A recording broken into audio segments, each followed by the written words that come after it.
Good evening, everybody, and welcome to John Tries the Whiskey Advent Calendar Series.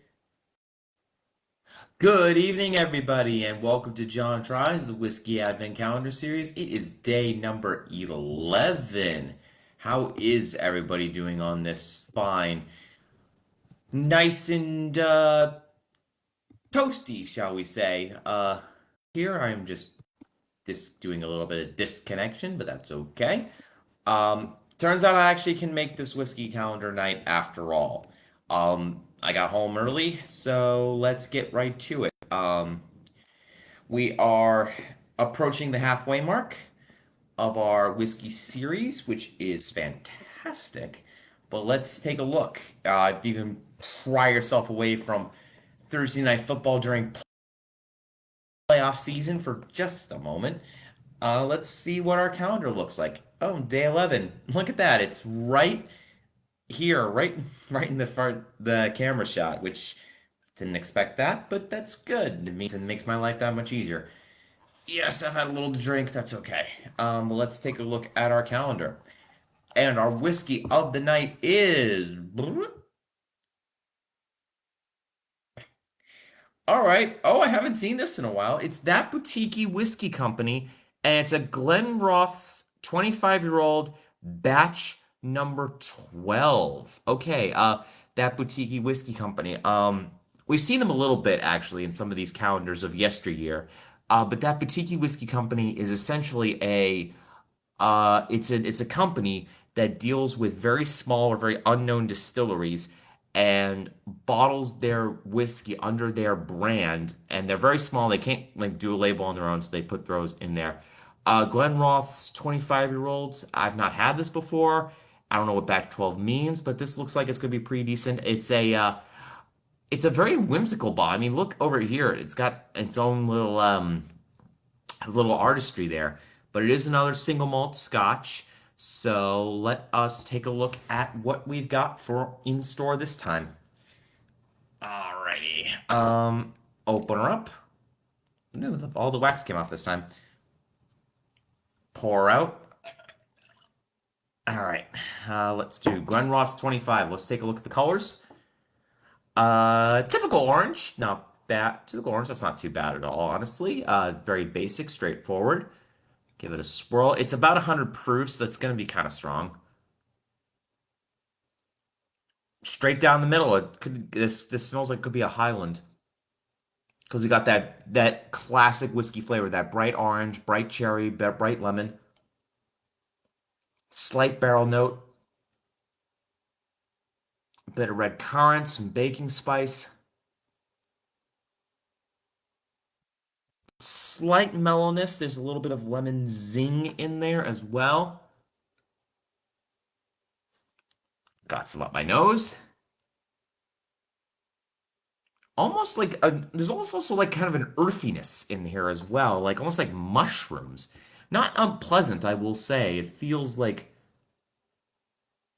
almost like damp forest floor kind of note. But it is pretty nice. It smells like a very straightforward, very well-rounded whiskey. Like nothing too eccentric or too extravagant this time. We've had some extravagant ones already this year, which is not terribly surprising, I don't think. But let's give this a taste.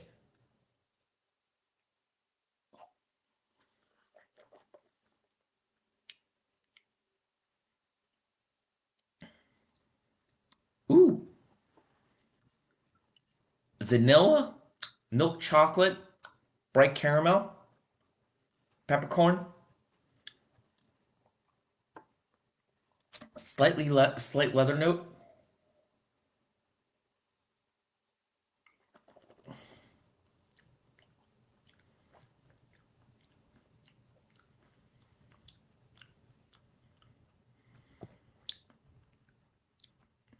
Almost like wine grapes pop up in there as well.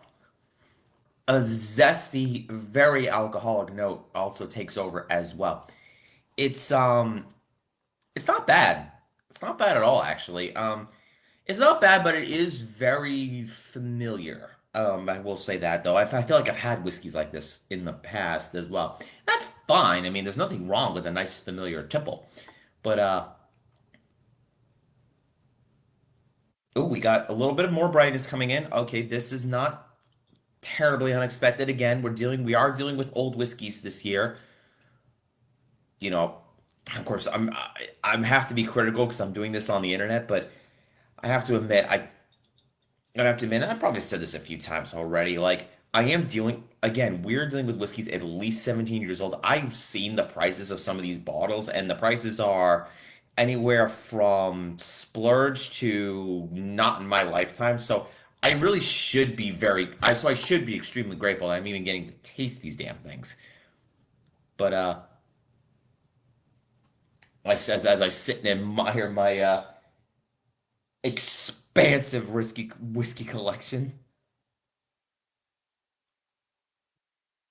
Well, if nothing else, like whoever like if nothing else, it is my like pride and joy right now. Ooh, almost like a maraschino cherry note. A bit of strawberry now as well. Like it's actually kind of brightening up a little bit. The more I swirl it, it's kind of brightening up a little bit. Also, new Christmas jumper.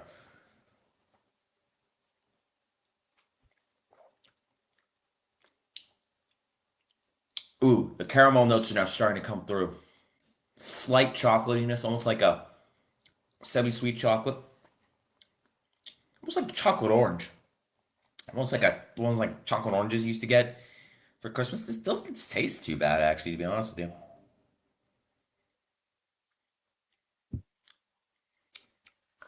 Mm. It does the job. It does the job well. I think that's the best compliment that could be paid to a whiskey like this. Um, if I had to go on a scale of knots to 10, uh, a pretty good and a pretty solid 7 out of 10. It's got a nice sweetness, it's got a nice fruitiness, and the fruitiness is starting to pop out. The more it sort of sits in the glass, the more the fruitiness comes out, which is really tasty.